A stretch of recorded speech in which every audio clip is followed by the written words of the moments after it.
Hey guys, this is Andy. I'm so glad that you can join me again this week. Such an honor and privilege to speak to every single one of you. And I know that it might feel very impersonal through a video, but I just want you to know that I genuinely care, and I'm so appreciative that I can talk to you and speak to you over a lot of the current issues that are happening.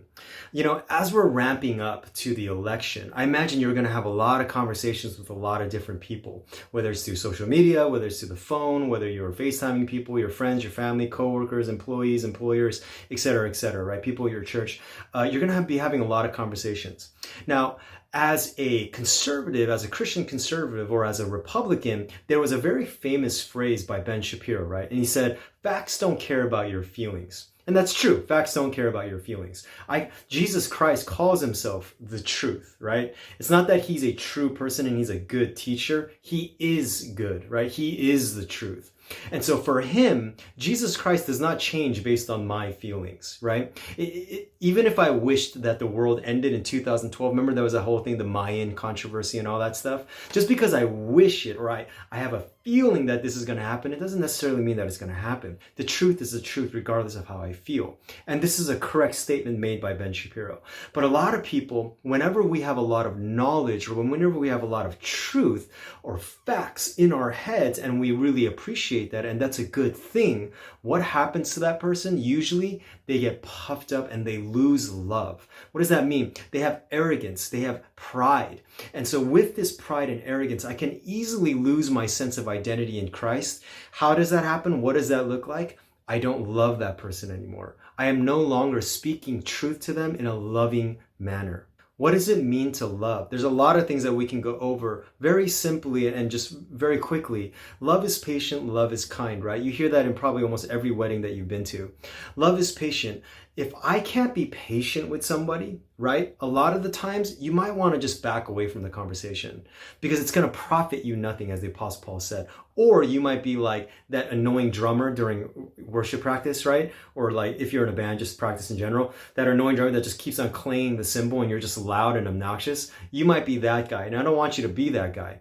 And so a lot of the times when I'm speaking truth, but I don't have a sense of patience towards this person, then I'm not going to profit anything. It's actually going to mean nothing. My facts will no longer mean anything to God. It profits me nothing. And I am a clanging cymbal and a loud cymbal. The Apostle Paul actually in Galatians 6:1, he says that if you are to restore someone caught in a wrongdoing, right? Or a fallacious sort of way of living, or an argument, or they're believing in a lie, and you're like, hey, you know, as a Christian, you really care about this person. I really want to tell you that this is what you're believing is wrong.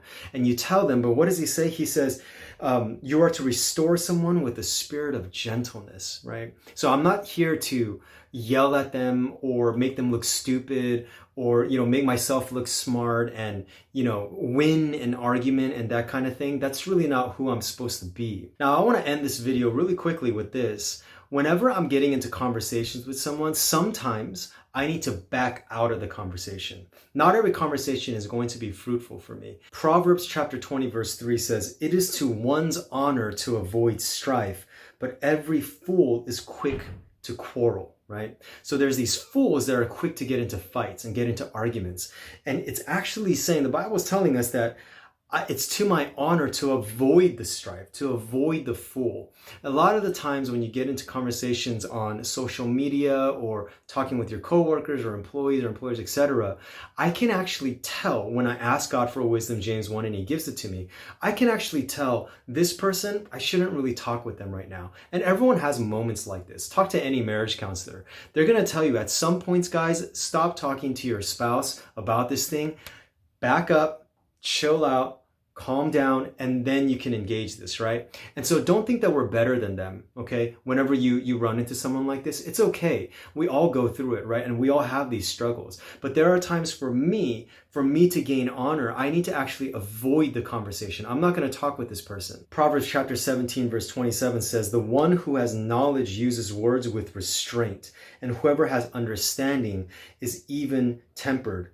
It says in 28, the following verse, "Even fools are thought wise if they keep silent, and discerning if they hold their tongues." So understand that I want you to be able to have the wisdom and the discernment as you pray and ask and receive from God for wisdom and discernment, for you to be able to discern or hold your tongue, to stop talking sometimes. Not everybody is ready to hear it. Not everybody actually wants to have a conversation. Some people just want to win. Some people just want to quarrel. And these are the people that at that moment that we want to avoid. We're not judging them and saying that, oh, you're bound to hell. That's not what we're saying. We don't know. Only God knows. We're not the judge. He's the judge. But at that moment, I know this is not the right time for me to speak to you. And so it's okay for you to come back. It's actually very honorable for you to come back, and something that God will honor you, as the Bible teaches us, for you to step back, not engage, and just pray for them. So guys, I hope that helps. If you made it to the end of this video, I would love to pray for you. And so leave any prayer requests down in the comments below, or you can text me or Facebook message me or whatever it is. And you can certainly email, and I'll put it down in the link. You can email me, you can keep it anonymous. And I would love to lift you up in prayer. God bless you guys. I love you, and I will see you next week.